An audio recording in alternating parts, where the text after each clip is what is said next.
He was a hard worker, a loving brother, a generous friend, and one of the most fun dads anyone could ask for. But more than anything, he was just himself. Completely, unapologetically, wonderfully himself. Some of my favorite memories are the most simple ones. Riding bikes together to get donuts at the Mitchell's, coffee dates in Old Town Pasadena, cooking together, playing catch for hours in the front yard, and of course, all the Dodger games that we went to in the 80s, because if you knew my dad, you knew he had those tickets. And you knew how much he loved the Dodgers, and he has passed a love of that team down to me and his entire family.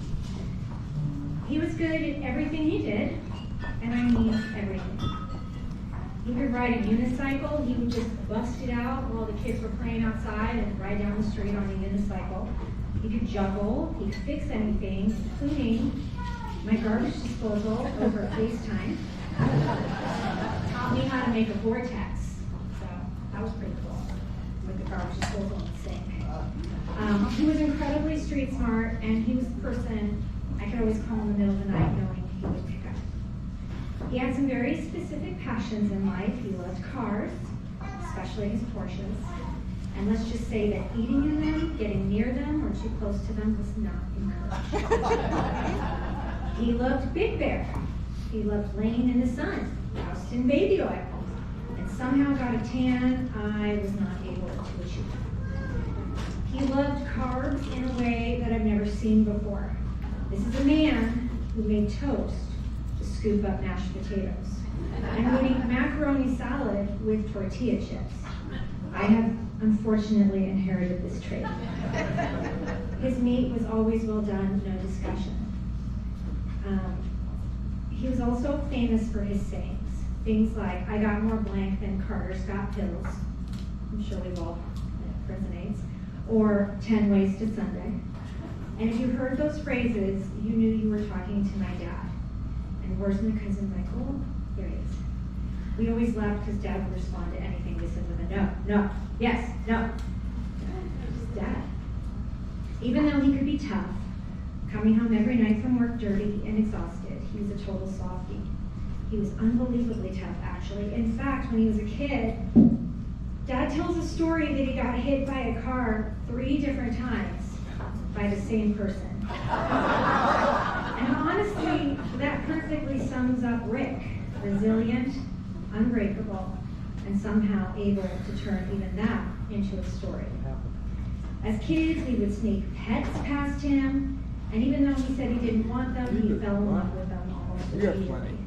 He would feed blue jays by hand, trained them actually, and he was deeply devoted to his family.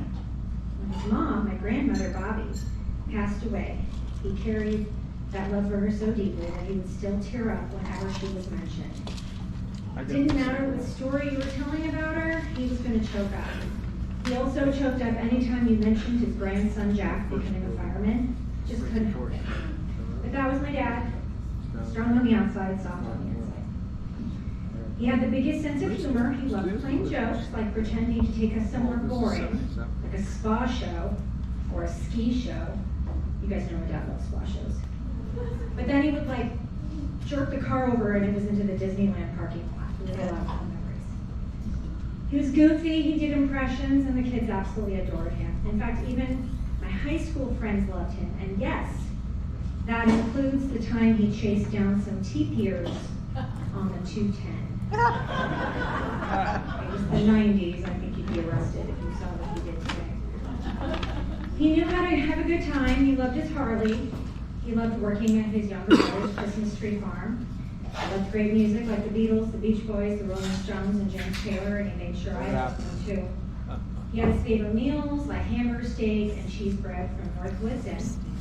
And even the Starbucks employees knew his order. In fact, my cousin Corey, somewhere in here, okay, once picked up coffee for my dad, and the folks working there said, Rick, is this for Rick? They just knew him. What meant the most to people was who he was when it really mattered. He always showed up even when he didn't know he was needed. A neighbor in Arcadia once told me that after a conflict, my dad just showed up at their door to make sure they were okay. And that was him. Patient, reliable, generous, always there. I also think that we can all agree that my dad was really handsome. Like really handsome. But what I will miss the most is simply being his kid. The laughter, the advice, the surprises, and the comfort of knowing he was a phone call away. My dad lived fully, he loved deeply, he worked hard, he laughed often, and he left a mark on every person who knew him. So today, instead of mourning him, we celebrate him. His humor, his kindness, his generosity, his quirks, his love of cards, his suntans, his music, his stories, and the way he showed up for all of us. So thank you, Dad, for the memories, the laughs, and the love you gave so freely. We carry you with us 10 ways to Sunday. Love you.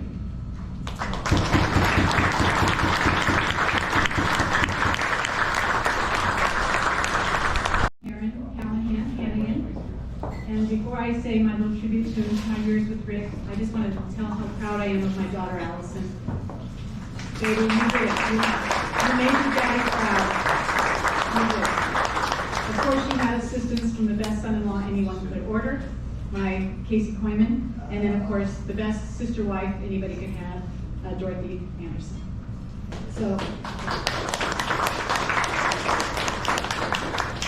So today we honor the life of a man who was once my husband, who is the father to my children and the papa to our 6 wonderful grandchildren. He became an important part of my story, starting when we were just 15 years old, when he told our friend Lisa Villalez, "I'm going to marry her someday." And he did. In fact, in just 2 days, it will be the 52nd anniversary of our wedding day.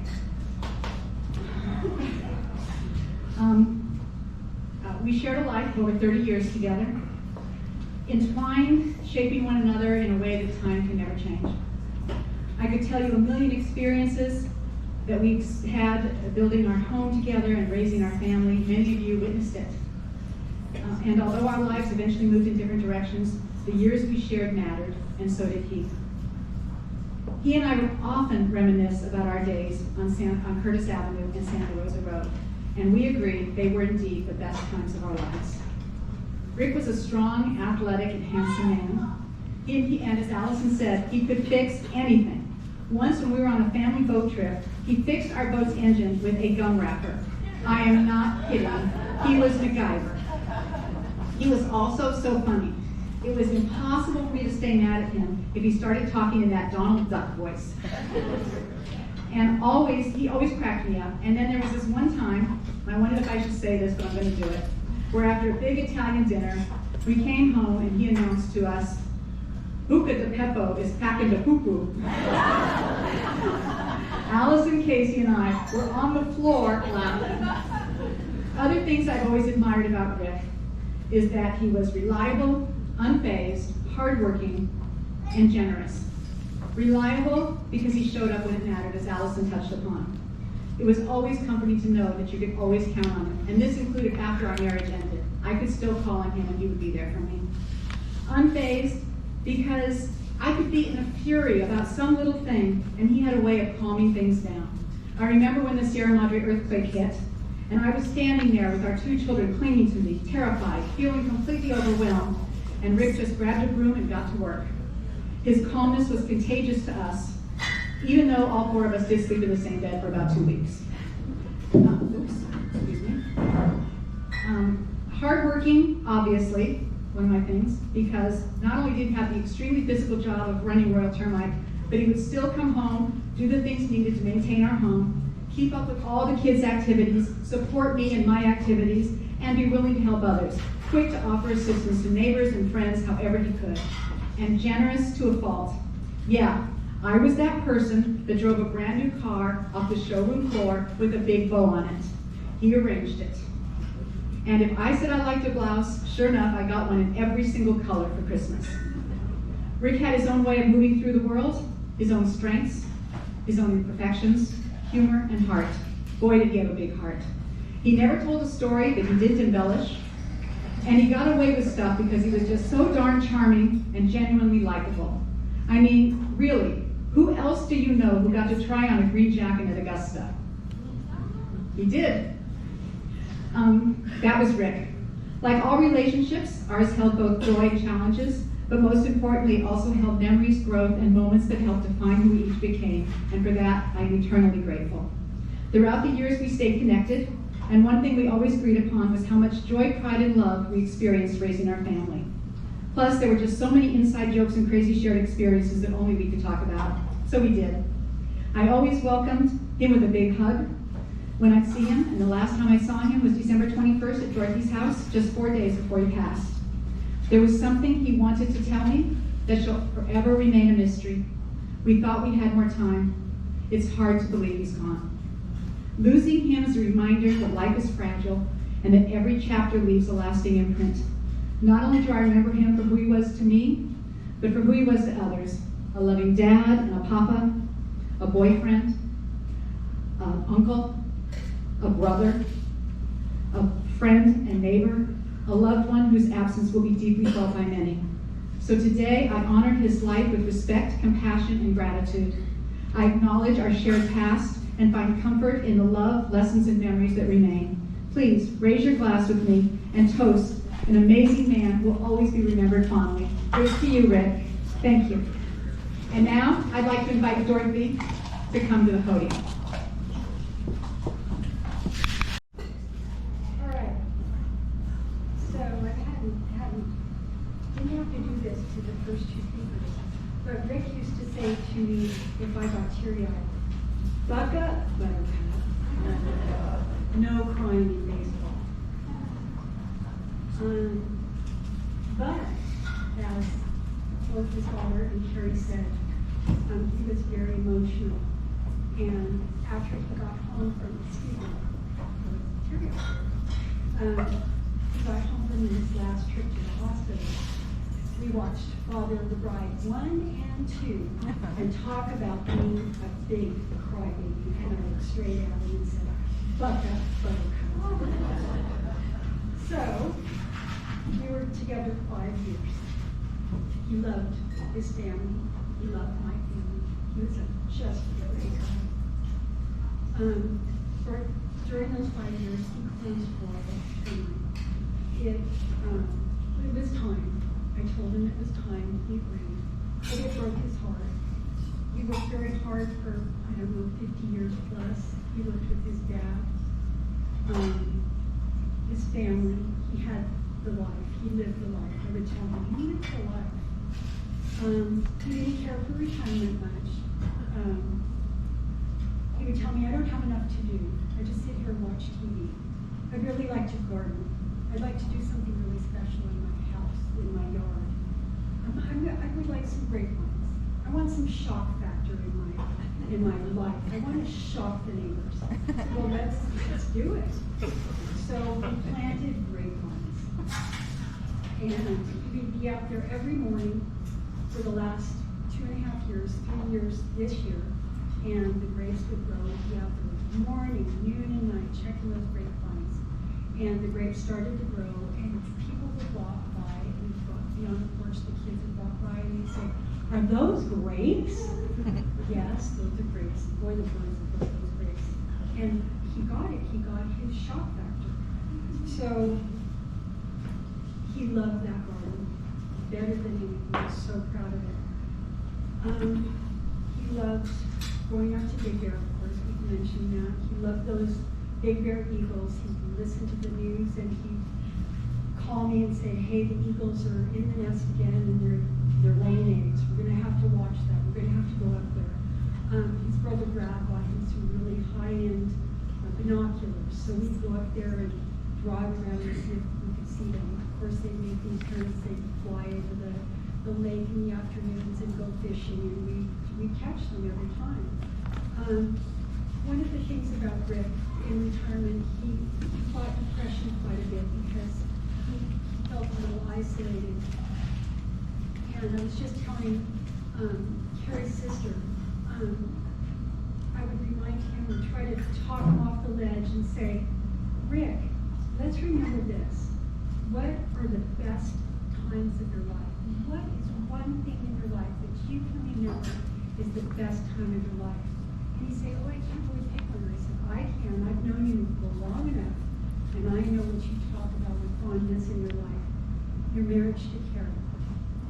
your time on Santa Clara, Arcadia, your children, their trips with them, surprising them going to Disneyland, pulling them out of school, going on your ski trips. You loved that time of your life. You were very happy. You were living the life. I could literally talk him off the shelf of any depression that he would have. And he'd call me at night, I'm having a bad night. Talk to me again. Tell me what I love the best. That's what we would do. Every night he'd call me. Happy times. I'd see him going down, and we would pick something pleasant to talk about. The Eagles, the news, something that made him happy. The Beatles songs that he loved. Anything that would pick him up, we could do that for each other. I had my bad days too. He could always lift me up. My children, his children. I loved his grandkids as much as he loved them. Okay, so we're going to go into 2025. I know a lot of you want to know what happened. He would tell people, smoking saved my life. Every year he had to go in for his CT cancer screening because he smoked. Well, he went in for one in 2025, and it was clean, but he found this little spot down here. And then it began. The CT scans, the screens, and he found pancreatic cancers. So he had the surgery for that, and it was successful, but the little setbacks were not. And he started to suffer from those. So in keeping his spirits up, which they always were, he was pleasant, non-complaining, and trying to plan for his future quietly and secretly from all of his friends and family, except for me. Give me a minute. Can't cry in baseball. So he decided that spring not to take the trailer up to Big Bear. And we just decided to take little day trips and do California tours. Day trips to San Juan Capistrano on the train, the LA Fair, Disneyland, things that he loved to do and talk about his past. He needed to keep his spirits up. The doctor visits were expensive. Never talking about the future.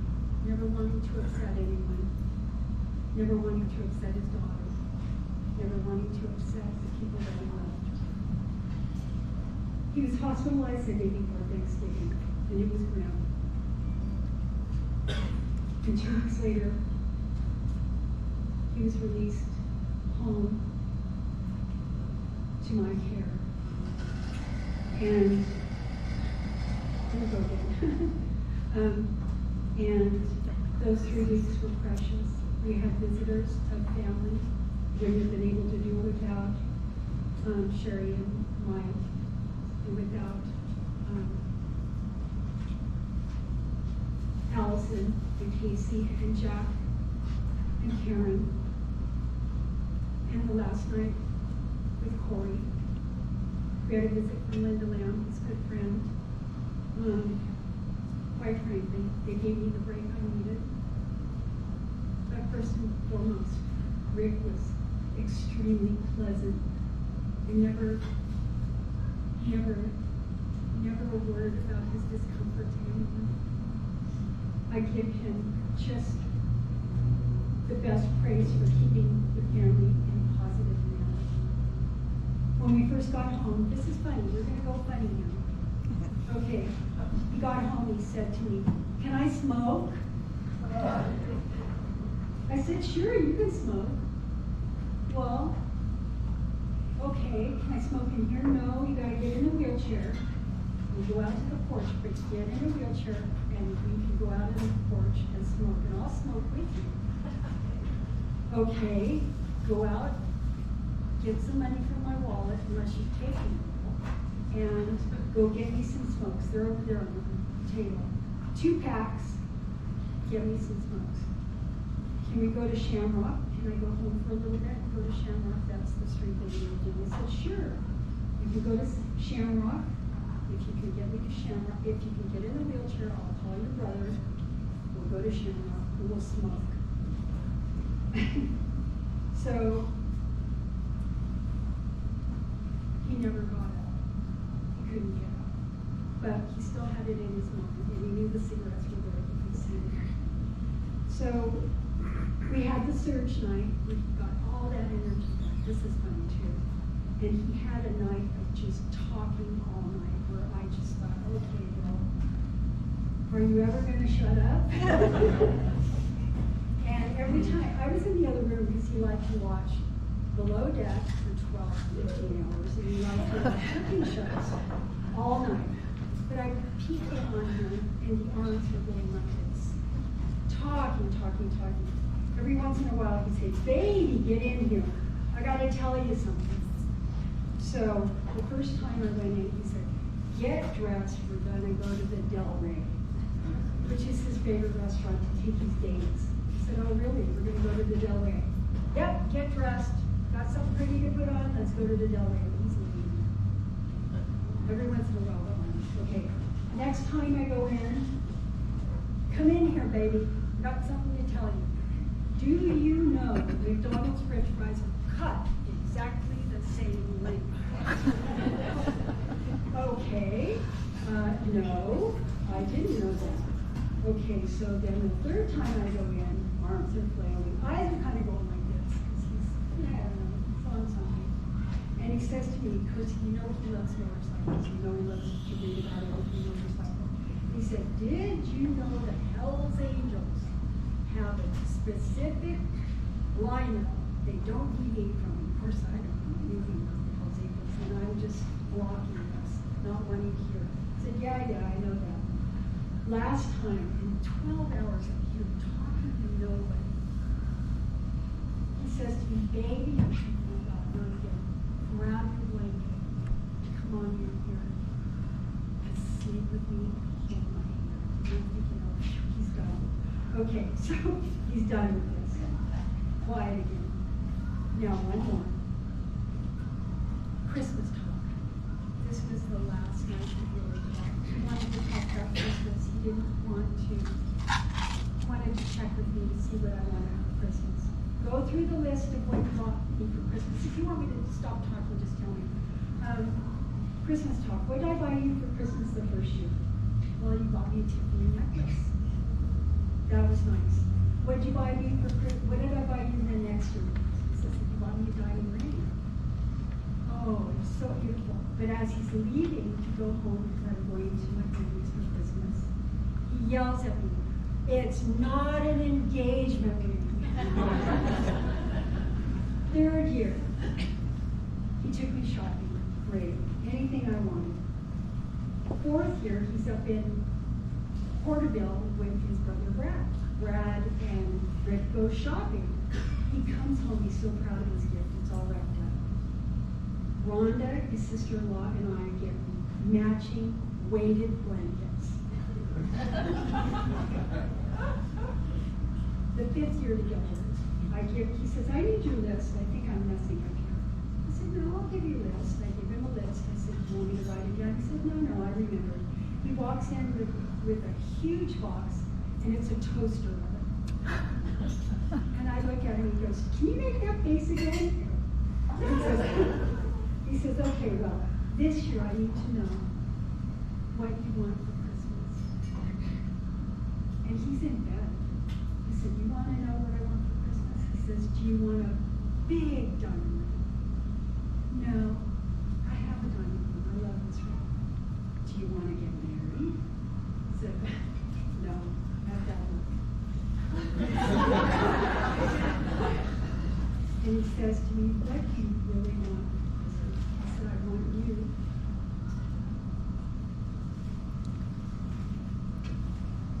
So, Christmas Day, you all know what happened. He kept his sense of humor. He kept his word about my dish for Christmas. He was so loved. I was so grateful for everything he did. And for all of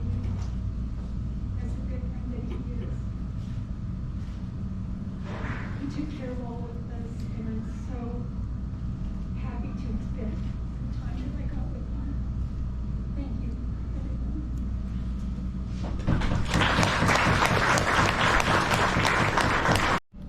I think there's pride in baseball.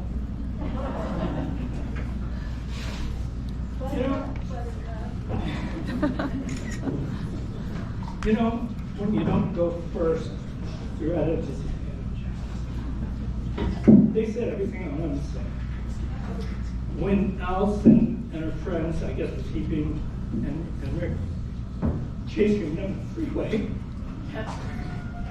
Allison left out the part that Rick was doing 100 miles an hour. And he gets pulled over by a CHP that he did a termite job for. I got him off the hook. It was a big deal. You know, I'm pretty lucky. All you guys are his friends.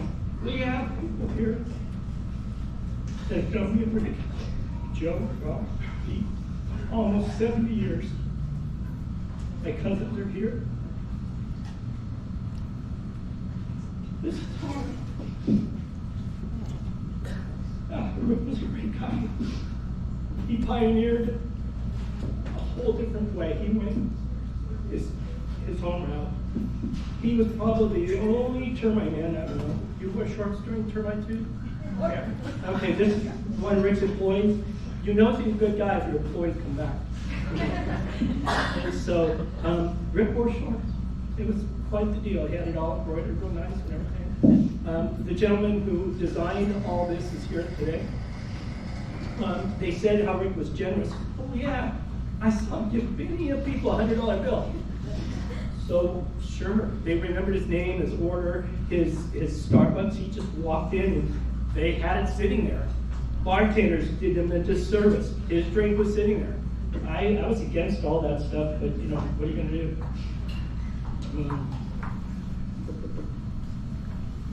He had the Harley, there's no doubt about that. He talked one time about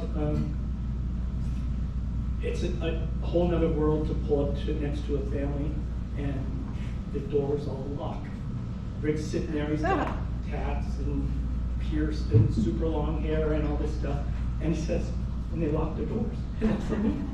And so that kind of freaked him out a little bit. You met Dorothy. Dorothy was up there, but she didn't really say much about her.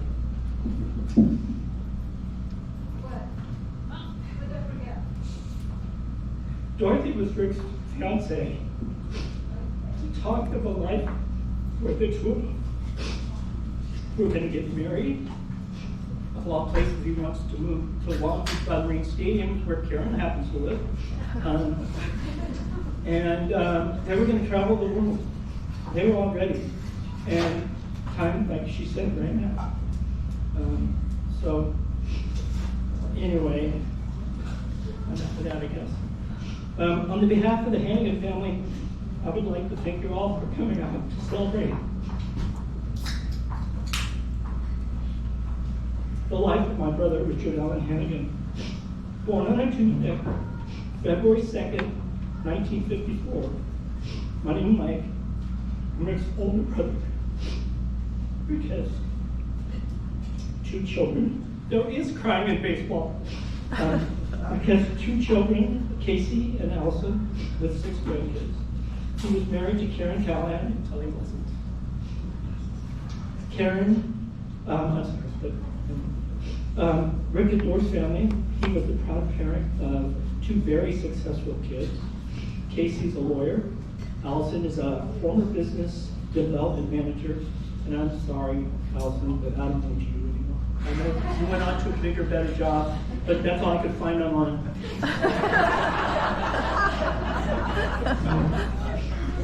Allison is married to Casey Koyman, and Casey is a Long Beach fireman. He's the one that probably got us set up here. And Rick secretly always wanted to be a fireman, so that, as a result, Rick was so proud of Casey. He was so proud to call him son. Casey has a daughter, Addie, and one day Addie asked Rick about one of his tattoos. It's a family tree inside. The leaves are names of Rick's family: Casey, Allison, Jack, Riley, Kate, Charlie, and Tegan. And not to be left out, Rick went out and got her Addie's name added to that tattoo. What a class act, I thought.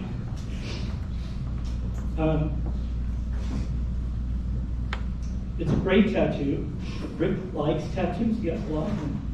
But one hidden tattoo gets a lot of attention. Admired by his doctors and nurses of all people. It's Mickey Mouse, and it's the wizard Mickey Mouse. It's hidden from public eye, and Rick said it represented the happiest place on earth. So I leave that up to your imagination. Rick's humor at its best. Rick was a businessman. He owned and operated Royal Termite Control, the only job Rick ever really had, with one slight exception. Rick loved working at Hannigan Harvest, the Christmas tree company owned by my younger brother Brad and ran by Brad and his wife Rhonda. Brad's kids are here.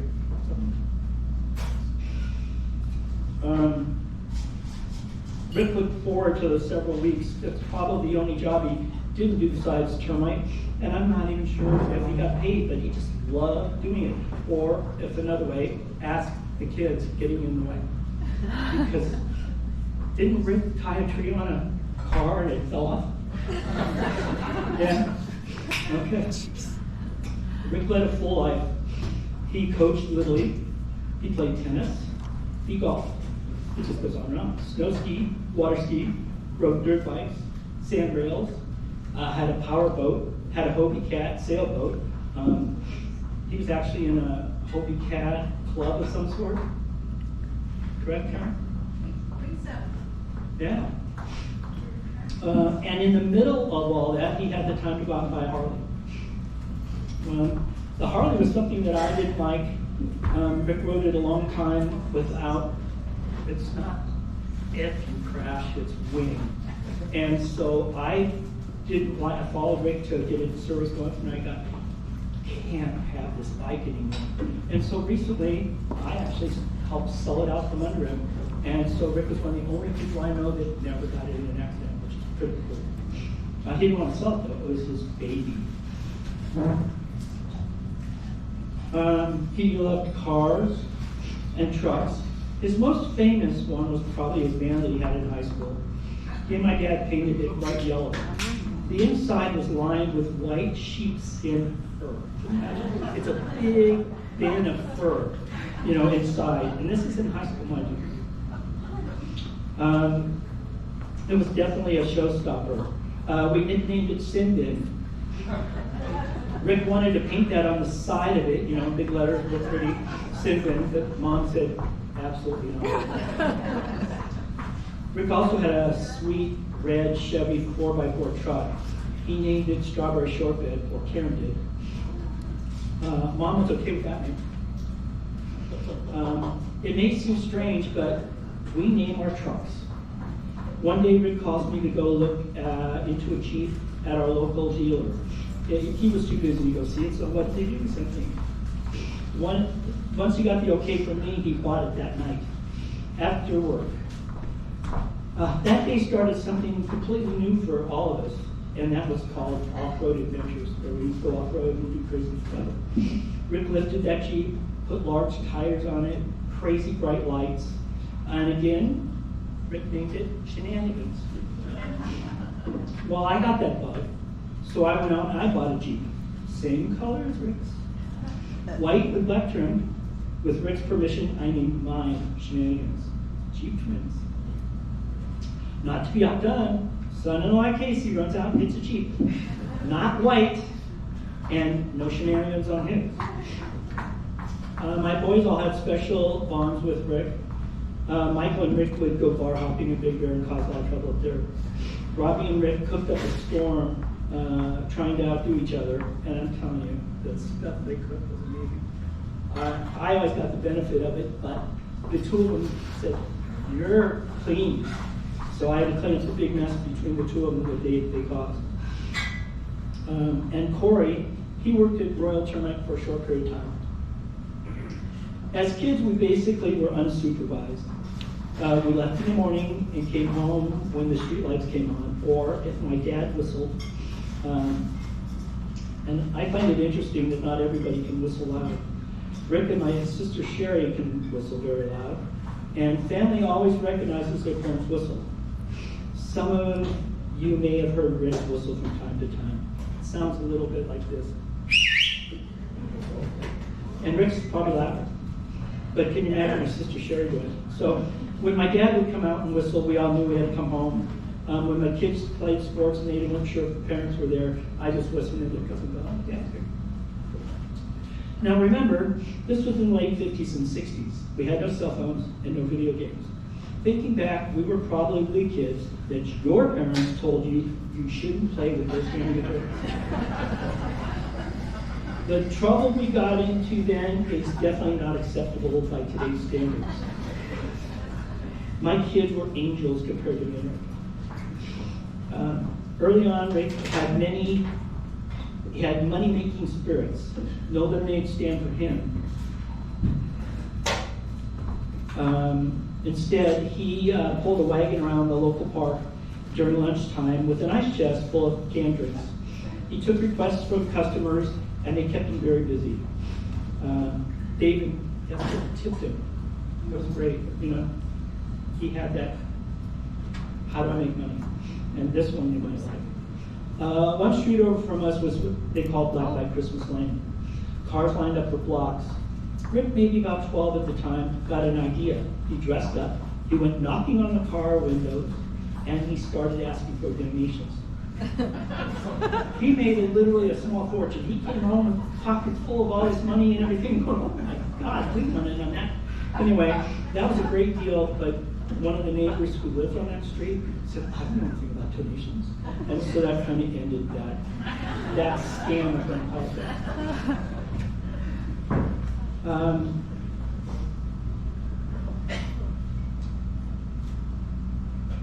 Rick liked fire. We played with a lot of fire when we were kids. He lit just about everything you could think of. Briquettes down the street, we lit a palm tree on fire, we did all kinds of stuff. We were playing in the backyard this one day with a water hose, sprinkling everybody as kids do. We filled a large bucket full of water, and then Rick got this great idea, let's pour gasoline on top of it. And so we lit that bucket on fire, and I thought, wow, that's really cool. That was great. Problem was, we didn't turn the hose off. So the bucket, now full, overflows along with gas still flaming. And guess what we found out? Gas floats. The backyard is now flooded, gas burning everywhere. Hit with that hose, and guess what? It just spreads the fire. So everything's on fire. Whole backyard is lit, and we don't know how to put it out. We actually thought we were going to burn my parents' house down. House is still there, and I really don't think if my parents ever found out what we did. We got lucky. Speaking of luck, my father built Rick a lay-down skateboard. You don't stand on it, you lay on it head first. We lived in an area where the houses were here, and there were alleys that you could come down, and we called it Puppy Dog Hill, but it was an alley. And so you come flying down the alley, cross the street, and go into the other alley. Well, Rick did that, thought, wow, that's fun.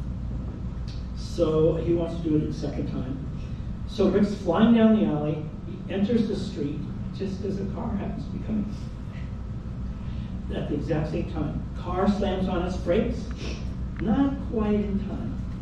Car stops, but Rick can't because he doesn't have the brakes. Rick goes completely under the front wheel, so he's in the center of the car, goes across the street and into the next alley. That man couldn't grab Rick fast enough. He was so scared that one day he was going to kill the kid, and he was just pissed off in general. And he went straight to Mom. No more skateboard. An Irish saying, it's Irish luck. Wherever you go, whatever you do. And the luck of the Irish be with you. That day Rick was really lucky. They talked about his 7 lives. Rick did get hit by the same guy 3 times. One time we were chasing him, and they used to take and put oil on the street, and then they put sand. And so we were chasing Rick because he was the younger of us. We're 2 years apart, and he's younger. And so he's running into the street, and this guy hits him. And Rick had a baseball bat, and the guy thought he killed him. He sent him 20 feet. Well, the baseball bat that Rick was carrying had a big dent in it, but it went all along his leg, and even the pressure. And so as a result of that, they just shoved him out of the way. Should have killed him that day, but he is lucky when it comes to that. There are lots of stories like this. Some are good, some are bad, and some I never wanted repeated. Rick was that guy that couldn't resist telling my kids that never to repeat stories. Near the end, Rick knew he was sick and he wasn't going to make it. In the hospital, he kept keeping all the bad news to himself. He would tell me to quit hovering and to sit down. He said I made him nervous. He'd say, whatever you do, what do you think, I'm sick? Well, death is a trip. Rick started seeing things. He kept trying to get a black cat to climb up onto his bed, motioning it to come closer. He was literally going like this, come here, come on, up here. And that cat was right next to me. And I swear, it was so real to him, I thought he was joking. But he started getting really irritated. I didn't see the cat. And so I went along with this imaginary cat. And so my understanding is hallucinations and things like that happen when you're that ill. It's crazy to watch this happen to your brother. Every time I left the hospital, I would make Rick kiss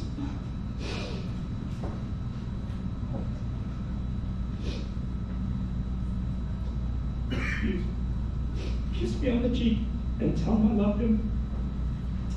For the last year, Rick knew something was up because every time we ended a conversation, he told me, I love you, bro. We never did that. We never admitted anything. We were brought up, you don't cry. Or we'll give you something to cry about. My son Corey was the last one in the family to see Rick alive. Rick will be forever missed by everyone in this room. Grief is the price we pay for love. Hey Rick, do me one last favor. Give Mom a hug for me. Thanks.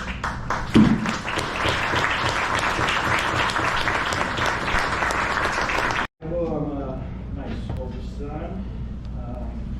It does start going at the end because a lot of things that I wanted to say I already were said, but trying to give it a spin. Today we're here to celebrate my Uncle Rick, not just to mourn him, but to remember who he truly was.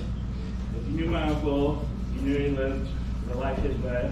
He didn't overcomplicate things. He loved being with people he cared about, being outdoors, and enjoying a good drink, usually Jack and Coke, sometimes even a whole bottle. We sure had a lot of good memories together. Like my dad said, we definitely bar hopped in Big Bear quite often. And one of our favorite things up there is boating and off-roading. And then when we were done with all that, going to Murray's, a karaoke bar, to have drinks. Those moments were simple and perfect. One of my favorite Murray's memories was one that lasted over the course of a few years. Rick definitely knew how to sway the bartenders with his $100 handshakes, and everybody loved him for that. He was definitely the number one customer of that bar. People all loved him. When I was up there recently and told him he passed, they were very, very sad. But you don't let his kindness always fool you. Sometimes he had motivation. He was definitely quite a flirt, a big flirt. There was a bartender there named Allison, same as his daughter, and this is where his tattoos really took some creativity of coming into play, where after a few drinks he started to try to convince Allison that his tattoo on his arm was for her, not because of the family tree. So after after a while, he actually, takes off his shirt and shows her that he got the tattoo for her, and she thought she was special. And then she got to know about the happiest place on earth. Yeah, I got to see it full on in action. Allison didn't come around too much after the happiest place on earth. I wonder if Mickey Mouse had anything to do with that. The Big Bear wasn't just a place for him. It was our happy place, the family's happy place. And every time we're there, there'll be a piece of all of us up there to remember Rick.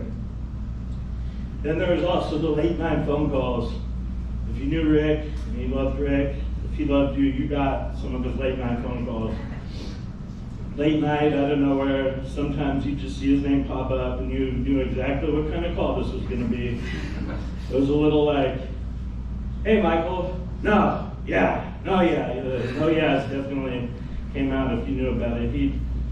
Towards the end of the last handful of years, he'd usually be a couple Jack and Cokes in, emotional, but absolutely sincere, calling just to tell you that he loves you. No reason, no agenda, just love. I always tried to pick up those calls, no matter what I was doing. I might not have stayed on the phone very long because they were quite pointless, but those calls did really mean a lot to me. I probably never got to tell him that. My uncle wasn't perfect, but it was real. He loved deeply. He showed up his own way. He laughed hard. He laughed fully. And he cared a lot about the people without any hesitation that he loved. Losing him on Christmas Day makes the loss even heavier. A day meant for togetherness, family, and love may be fitting in his way because that's the way he was about. So today, instead of being sad, I want to honor the way he'd want by remembering the laughs, telling more stories, and raising a drink, and saying I love you a little bit louder and more often. I love you, Uncle Rick.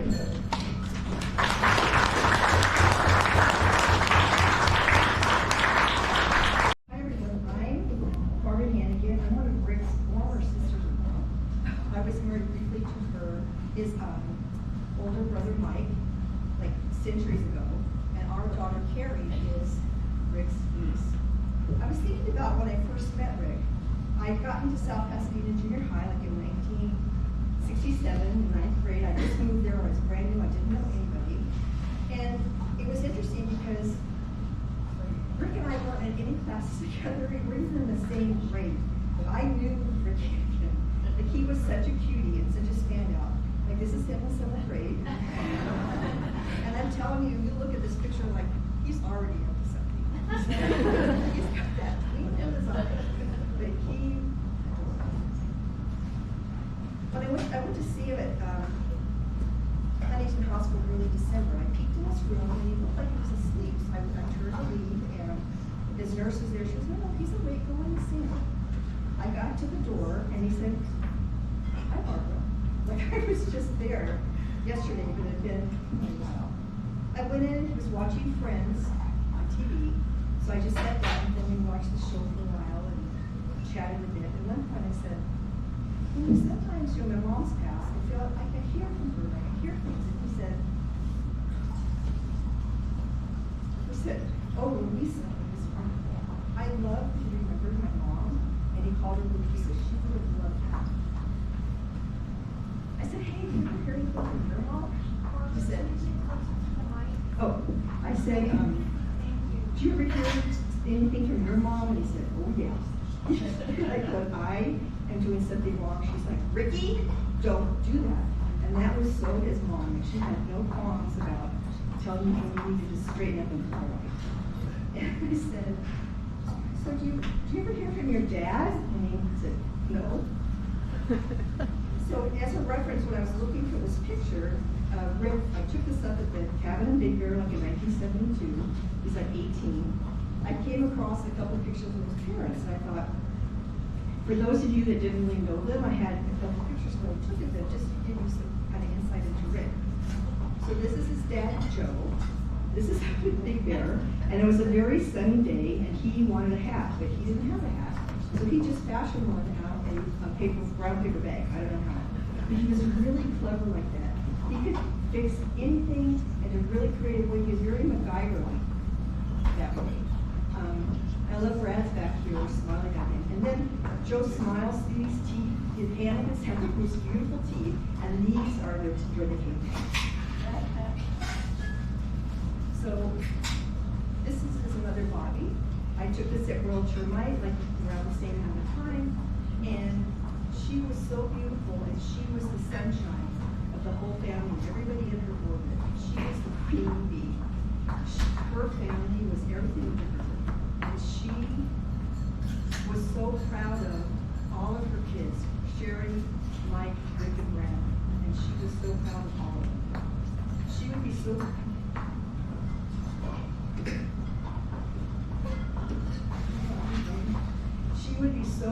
thrilled to see all her children, her grandchildren, and great-children all here today for Rick. And she'd be thrilled to see her signature peanuts and M&Ms on the display over there.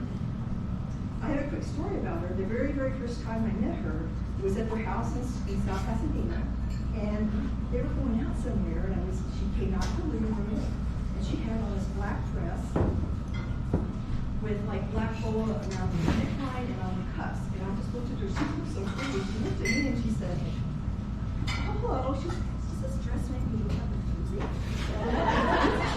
I'm like, oh my God, I instantly loved her, like instant. She was such a hoot. And the stories, I can't go into all her stories, she was so amazing. She told me about once when Sheri and Mike were really sick, when they were little. They had rheumatic fever, and she was just overwhelmed, carrying him and around, and she said Rick was just in the crib or the playpen behind the sofa in the living room. It was a small house, and she said he would just watch her, running around. And she goes, every once in a while, I would just go pat him on the head. She goes, he would just look at me and beam and smile. Like that, to me, epitomized Rick. He seemed like such a happy and happy-go-lucky mellow child. Rick just had this spectacular golden retriever personality and energy, like his mom. He had this sweet aura about him and always had a twinkle in his eye. I don't know how he did that. I'm sure he was sometimes, but I never once saw him being mean or yelling at someone. He was just this amazing, adorable guy. I didn't really see him often in the later years, but he was always very special. And Godspeed, Rick Hannigan. I'm so glad I knew you, and we all adore you.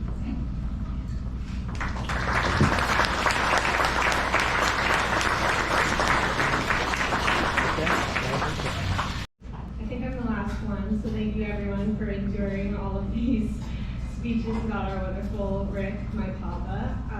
My name's Riley. I'm the oldest granddaughter.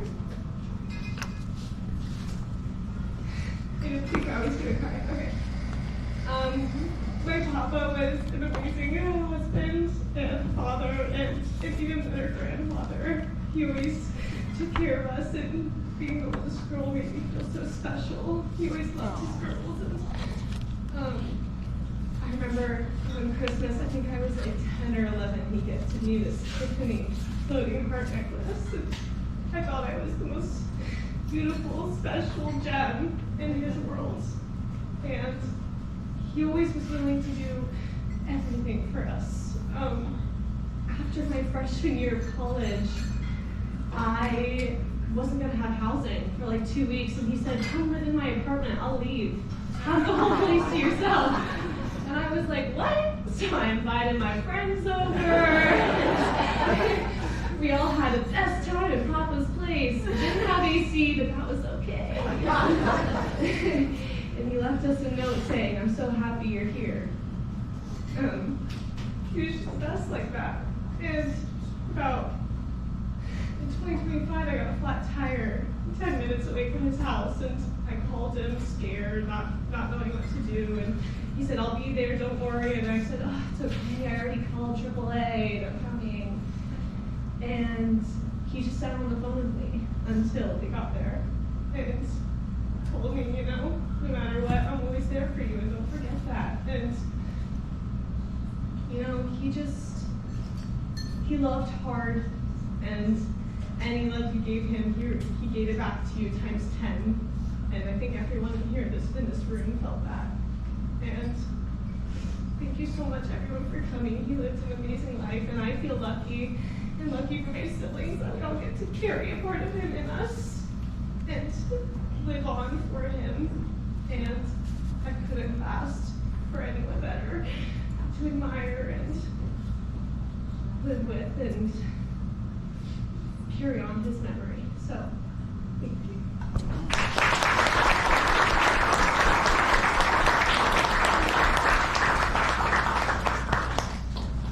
Gonna show all these people face to celebrate Rick.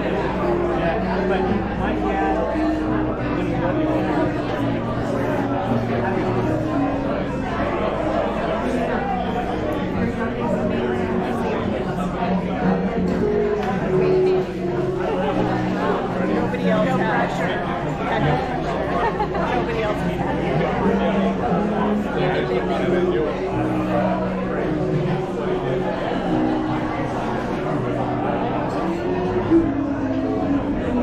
Oh, hi. Room is really sweet. Off the broken pieces of yesterday's life. So many people. So many people.